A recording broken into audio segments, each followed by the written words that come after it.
Hey, what's going on everyone, and welcome to the 725 Gold Camo Guide for Modern Warfare. So, on screen right off the bat is going to be all 10 categories. Within each category there is 10 camos for a total of 100 camos, and when you achieve all 100 camos, you will unlock Gold Camo. Now, let's go right into my setup. So, for my muzzle, I have the monolithic suppressor. What this does is it adds sound suppression, so enemies can't hear your shots as loud, so that means you can rush points on ground war, or just sneak around hardcore and not let the enemies know you're there. Also, the main thing I have this for is the damage range. This will increase your range so you can kill at farther distances. Super overpowered, especially if you're playing hardcore domination. Next, for the barrel, I have the Tempest 32-inch. Once again, damage range, so you are getting longer range. Also, tighter pellet spread, so if you're aiming down sight or just no-scoping in general for hipfire kills, you are going to be causing a slight bit more damage just because those pellets are going to be tighter. So you got to be a little bit more accurate, but the trade-off is a little bit better for you anyway. Next thing is the stock. I just had the sawed-off stock just so I could increase my movement speed and increase my aim down sight speed. The cons for aiming stability and recoil control aren't that big of a deal anyway because it's a 2-shot shotgun, so you're not going to be worrying about that anyway. For my underbarrel, I have the Commando foregrip, recoil stabilization, and aiming stability, just so if you're doing those long shot kills, you can have that advantage to you. Next is going to be the perk, and I have fully loaded just so you can have more ammo in your gun.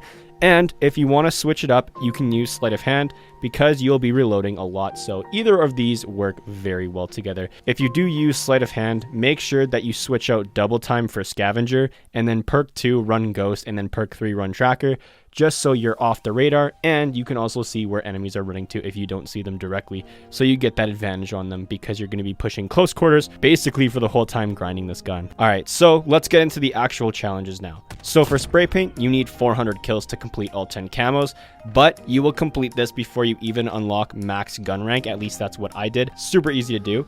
Woodland is 75 crouching kills. Sometimes you gotta force yourself to crouch, especially in ground war when you're sneaking around, so you'll easily drop 75 crouch kills.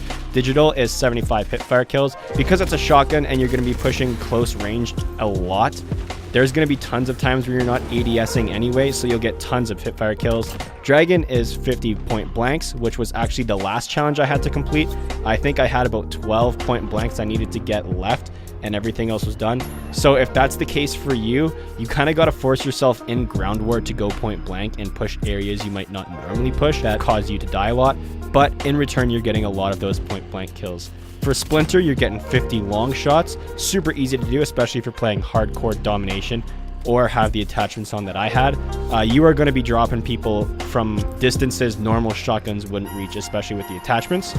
The next one is going to be Topo for 225 kills with 5 attachments. Just have all your attachment slots taken up or have 5 attachments different from mine and you are good to go with this challenge. The next is Tiger, which is going to be double kills. Super easy to do. This shotgun's a monster. It drops double kills all the time naturally just because of its 2-shot likeliness before you have to reload it. Super easy to do. You shouldn't have to worry about this one. The next is going to be Stripes, which is 30 kills shortly after reloading. It's our favorite. Honestly, with this gun, it's really easy because you're reloading so much, so make sure you slap sleight of hand on there, and then while you're doing this in ground war, just push the enemy flags, and when they're spawning in front of you, you can shoot the guys spawning, reload, and then when the next guys spawn, shoot them right away. And if for some reason that's not working out for you, you can always sneak it behind enemies with only 1 shot in your mag, or I guess in your shotgun. Just get a quick reload, and the second your gun snaps up and you're able to shoot again, just shoot an enemy and you will fly through all 30 kills shortly after reloading. The next one is Reptile, which is 110 kills with no attachments. I did this in hardcore domination just because I was getting really fed up with ground war. You can do it in both. I just found that hardcore domination worked for me a little bit better than ground war did. And the last challenge is going to be Skulls. So 25 times you have to get 3 kills without dying. Super easy to do, especially with this shotgun. 3 kills without dying. Just get a triple kill or just get 3 kills in a single lifetime and you finish it. 25 times though, and you're good to go. And at this point, you should have gold camo unlocked now. Yeah, so even though the shotgun was nerfed, I found that it was still pretty easy to get gold. So yeah, I really don't know what to talk about for this gun anymore. We've covered up all the bases, I'm pretty sure.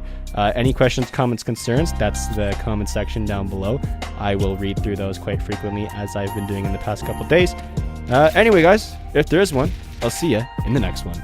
Peace.